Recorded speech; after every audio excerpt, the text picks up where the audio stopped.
Браната Турија не е во криза со вода, велат од Струмичко поле, АД Водостопанство. Директорот Лазо Ѓорѓиев објаснува дека од вкупниот капацитет од околу 50 милиони метри кубни вода, браната во моментот има околу 12,5 милиони метри кубни вода.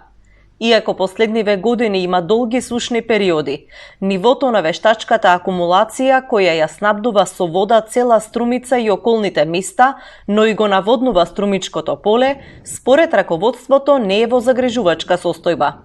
Ѓорѓиев смета дека мора да се води грижа за акумулацијата и дека се потребни инвестиции, но нивото на водата, например, било пониско пред 20 години, кога паѓало и до 8 милиони метри кубни вода.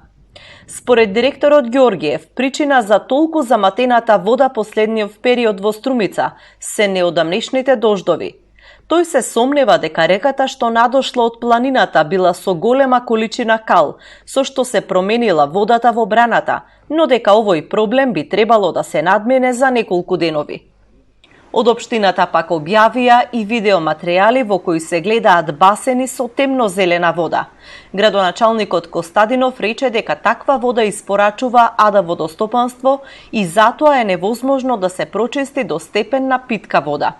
Граѓаните пак кои трет ден купуваат вода за пиење и готвење, велат дека иако во моментов е единствен начин да се пие чиста вода, она од маркетите, имаат сомнеш каква ќе биде водата од водоводната мрежа и во иднина, бидејќи со недели водата била жолтеникава и матна, со невообичаен мирис, а институциите не предупредија да не се пие. Не знам, од кога сум тука, се купувам вода.